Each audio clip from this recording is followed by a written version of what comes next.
Bu mu? Kalsın. Tek koç hiçbir zaman Tek değil ki ya. Bir tane daha var. olsun. Bak koçun fazlalığı Ya zararı her yok. daim iyidir. Zararı yok.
Ya şimdi ben aslında şehri sevmiyordum.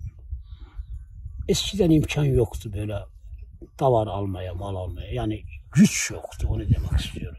Ya para yoktu. Ben dedim ki İstanbul'a gideceğim, bir müddet çalışacağım, emekli olacağım. Geleceğim yani birkaç sene bu işi yapacağım. Ya biraz da hobi diyelim yani hobi gibi oldu. İşte emekli oldum, bir sene çalıştım. Ondan sonra bastık geldik işte. Yani öyle karar verdim. Ben zaten bende bir kalıntı vardı çocukluğumdan beri. Başkaların vardı, bizim olmazdı. Heveslanırdım ki ya 3-5 tane de bizim olsa. Şimdi babada yok, anada yok. Eskiden zaten geçim çok zordu. Allah'a şükür bir imkan bulduk. Yani işte aldık şu anda da Allah'a şükür. İşte 20 tane aldım, şu anda 70 tane falan oldu. 3 senede aşağı yukarı 30-40 tane de satmışım kurbanlık. Yani onları satmasan şu anda 100'ü geçmişti. Ama yani diyorum ya bir işi sevmezsen yapamazsın. Bir de anlayacaksın. Mesela ben çocukluğumdan beri bu işlerin içindeyim. Yani de ki ihtiyacın var mı? Aslında ihtiyacım yok. Sana bir şey söyleyeyim. Yani zaten bir çocuğum var, bir tane de karı var. 3 kişiyiz. Yani her türlü geçinirsin yani köyde. Ama işte hobi olsun diye başladık. Biraz da arttı ne bileyim işte. Devam ediyoruz. Bakalım işte.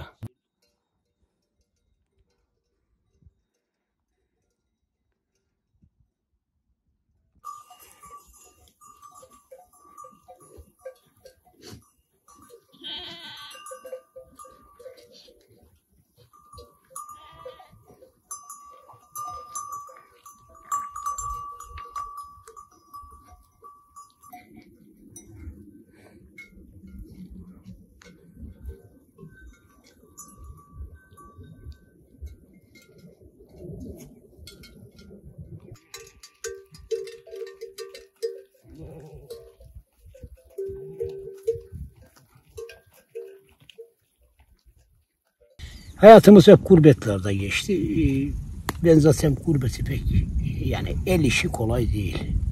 Belki bilmiyorum yapmış mısındır da el işi zor. Gurbete ben 16 yaşında çıktım.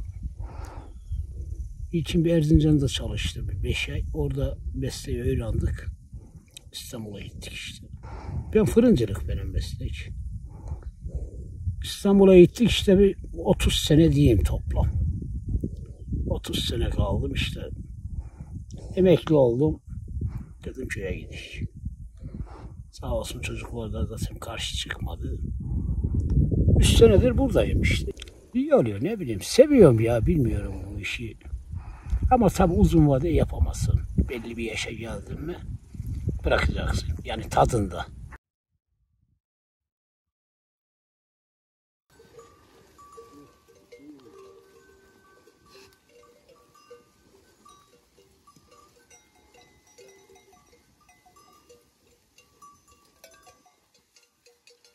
Kafan rahat en azından. Ha şimdi götürsen içeri etsen kimse demez ki niye ediyorsun bunu. Ama el işinde hala fırıncılık. İzini yok, hiçbir şey yok. Yani sosyal hayatın yok. Bilmiyorum şimdi nasıl. Ben aşağı yukarı 4-5 senede bıraktım bu işi de. Ben yani artık illallah dedim daha. İstanbul'da da zaten fazla saat çalışmasın, en fazla 7 saat, 8 saat. Ama yana da zor geliyor yani bilmiyorum. Belli bir yaştan sonra da laf kaldıramıyorsun. En iyisi dedim gidelim köye. De ben köyü çok seviyorum ben. Yani şehri pek sevmiyorum. Kalabalık. İşte öyle oldu.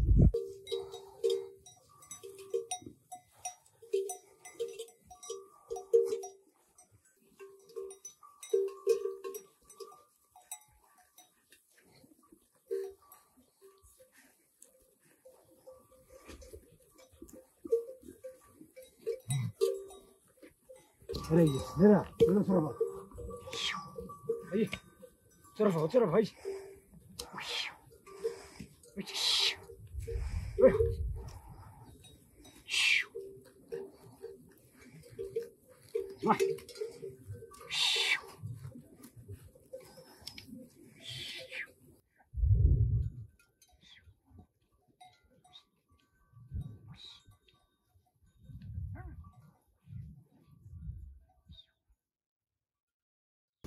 Sivas Akbaş koyunu. Hemşin de var içinde. Yani bir kısmı Sivas Akbaş, bir kısmı Hemşin. Hemşin koyunu yani. Yani ırkı güzel. Bunların boğazına bak, verim alıyorsun yani. Öyle demez.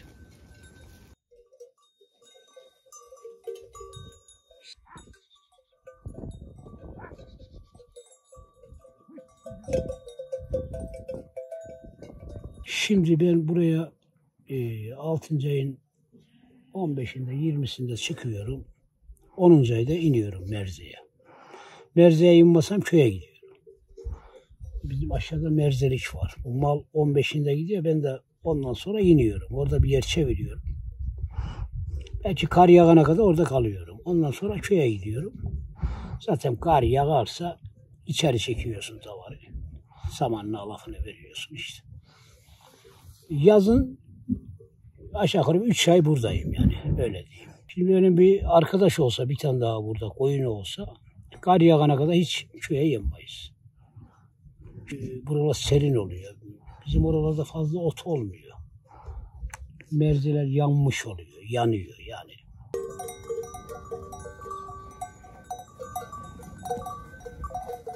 Şimdi keçi koyundan zordur. Mesela keçi şu anda burada durmaz. Mesela vurur gider. Koyun keçiden daha iyi para ediyor bir de. Yani keçi diyelim 10 liraysa koyun 15 lira. Ya bunun pazarı daha iyi, bu biraz daha rahat. Mesela koyun eti şu anda altın ya. Yani keçiye fazla rağbet yok. Bunun kurban koçu var. Bunları satıyorsun. Yani para kazanıyorsun. Ama sen bir şeyin erkeğini bunun yarısı kadar anca satarsın keçinin. Keçi ne var? Keçi yaz kış peşine gideceğiz. Onun masrafı yoktur. Hiç masrafı. Mesela kar da yağsa yayılmaya gider. Koyun öyle değil. Koyun bir kışın 3-4 ay içeride yedireceğim.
Şimdi zorlandığın yer şöyle.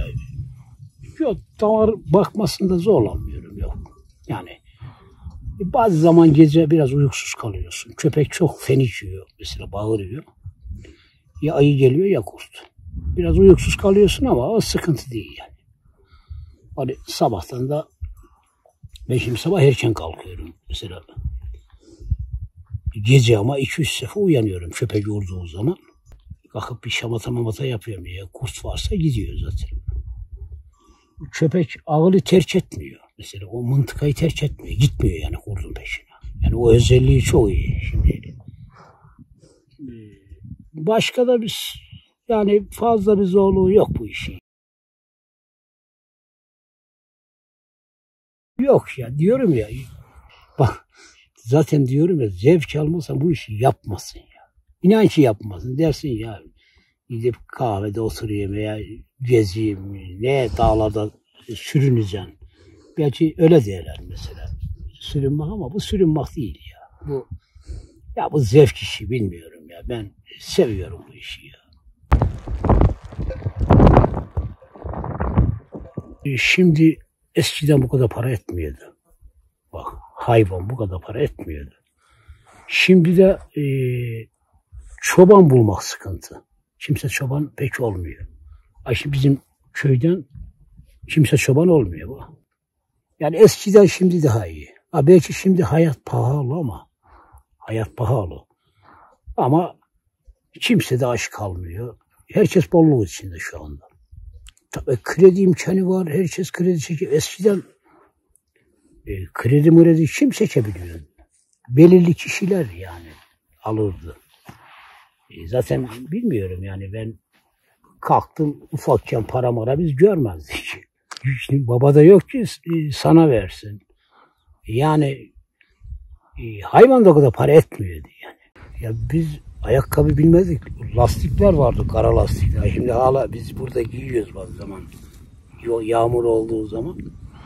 Lastik alırdı babamız. Heveslanırdık ki taze lastiğimiz var. Yani şimdi de adam 1000 liraya 1000 liralık ayakkabıya beğenmiyorlar abi.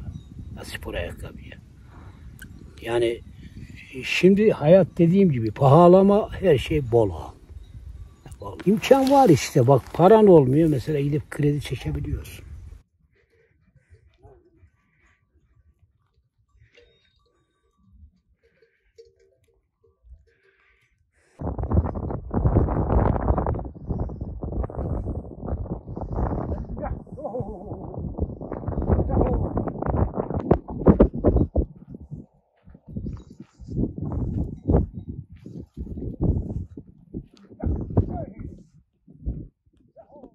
Ya ben işte bu koyunu biraz kredi çektim. Tabii 30 bin lira, 40 bin lira kadar. İşte o zaman 30 bin lirasını 30 taneye yatırdım. Ha, o bir kredi bitiyor işte yani. Tabii ben onları zaten diyorum ya, hesap etsem şu anda bu da var bana zaten bedava kaldı. Yani onları hesap etsem o sattıklarını. Ama bu kadar artacağını kimse tahmin edemez. Mesela ben bu tavarı aldığımda etin kilosu 60 liraydı. Da 500 lira. Yani 3 senede.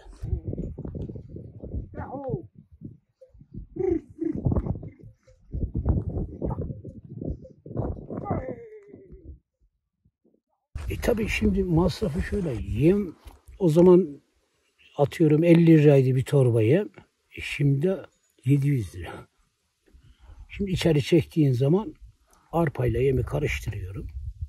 Atıyorum bir ton mu 2 ton mu ne kadarsa. Sabahleyin ot veriyorum bolcana.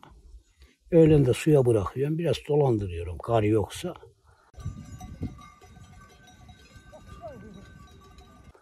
Akşama da arpa saman. Arpa işte yem dediğim arpayla yemi karıştırıyorum. Biz şey deriz ya, böyle çadırın üstünde samanı dökeriz. Biraz tuz. Atıyorum bir balya samana 2 kova 20 kilo arpayla yemi dökeriz üstüne. Onu kürekle karıştırırız. Az da su separız. Yani birbirini tutsun.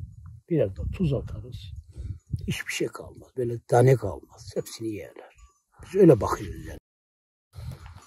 Allah'a şükür pek de benim kışın zayiyetim olmuyor. Olmadı yani.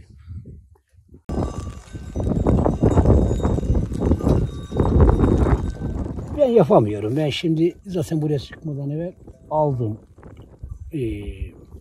200 balya kadar aldım. Şimdi 3 ton da saman gelecek söyledim. Bir 2 ton 3 ton da arpa alırım. Ona yetiyor yani. Şimdi ne olur? 3-4 tane satarsın. Şimdi ben ot fazla arazim yok benim yani. Daha doğrusu hiç arazi yok. Ne yapıyorum? Hazır alıyorum işte. 3-4 tanesini satıyorum. Bunların yiyeceğini karşılıyor. Daha mantıklı oluyor. Şimdi bu tavarı ben kime bırakıp da bir kişi yatırsam buraya kimse gelmez yani. O yüzden böyle hazır alıyorum işte.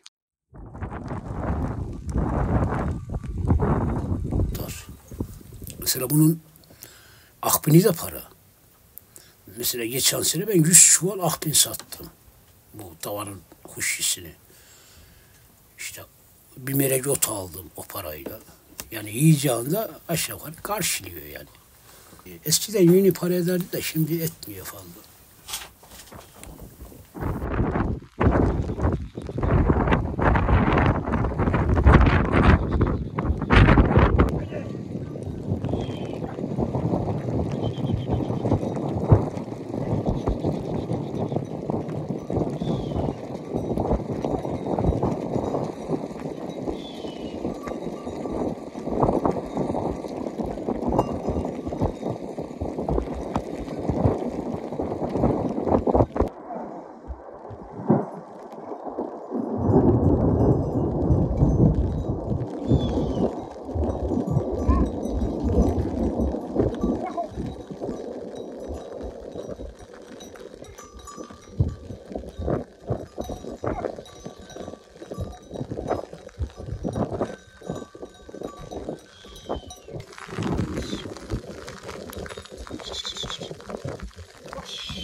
Bu sene çok yağdı. Bak ben buraya çıktım çıkalı aşağı yukarı bireye yaklaştı. Aşağı yukarı her gün demeyeyim de 3 günde bir 2 günde böyle yağdığı zaman da vedireyle döküyor. Mübarek yani. Ağılı gördün mü bilmiyorum da çamurdur o. Brandasız olan yerler çamur. Yani yoksa bu tavar böyle değildi. Bembeyazdı. Şu anda işte bir havalar tutsun orada göl var. Göle bir sokucu arkadaşlarla. Bir yıkayacak yani.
Ya acıktın.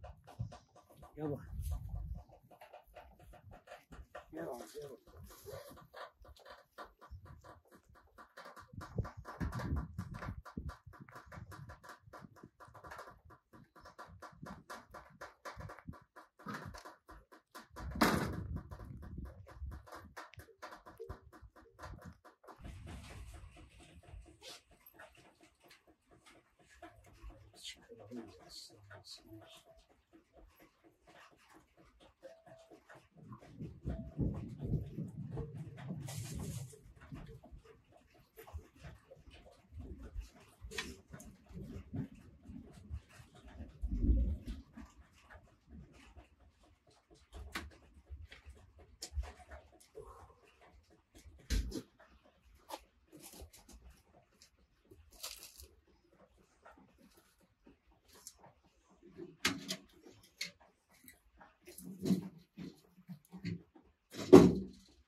Sabahtan az çorba vardı verdim. Şimdi çorbası yok. Ekmek de pek yemiyor. Ona da önce çorba yapar. Çay içeriz nasıl olsa erken.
Vay nasıl böyle?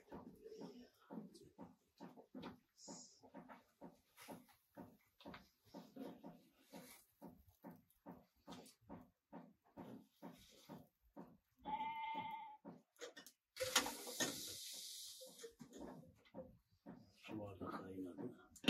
Şimdi çayı alınca. Ya bu yaman köpektir var ya. Bu benim can yoldaşım ya. Öyle değil. Cinsi kangal değil de normal yani. Kangal bunu kadar gezmez. Bu çok geziyor.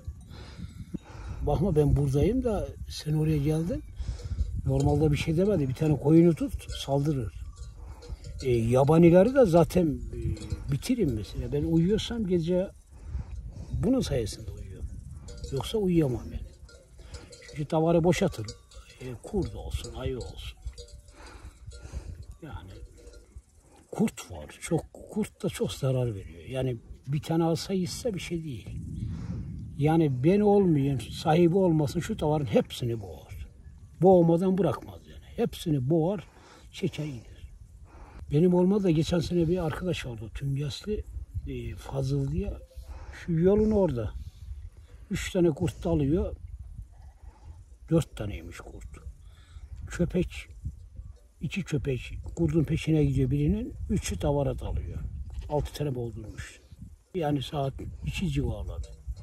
Ayı geliyor da yaklaşmıyor. Işığım var benim. Şimdi güneş enerjisi kullanıyorum ben. Sabaha kadar dışarının ışığı yanar. Yani biliyor ki burada insan var.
Bak ben şimdi burada o kadar rahatım ki. Benim pek canım da sıkılmaz ha.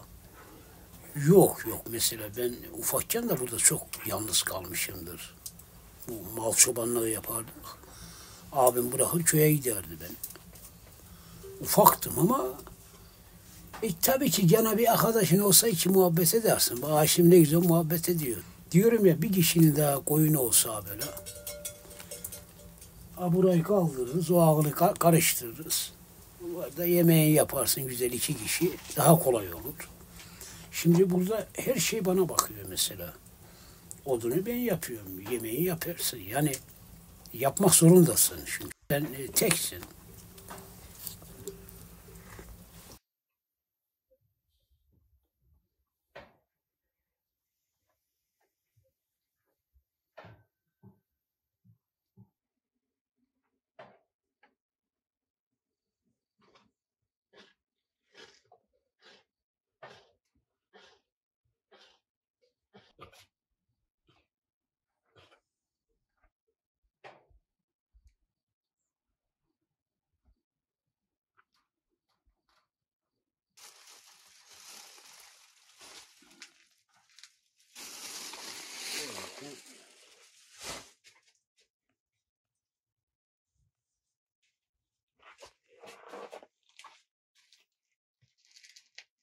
biber dokunmuyorsa.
Ya buranın tadına doyum olmaz ya. Sen burada bir hafta kal da seyret ya. Ay şimdi hava bozuk da akşam namazı oluyor ya. Ha buraya sandalyeye yatıyorum. Çayı demlemişim zaten. Önce çay demliyorum. Çok çay içerim ben de. Ha böyle seyrediyorum. Yani ulan diyorum şurada bir arkadaş daha olsa bazı zaman düşünüyorum. Diyorum köydeki arkadaşlara samimi imkanları da var. Gelin alın 20-30 tane koyun da siz çıkar. Tamam diyorlar. Gerisi yok.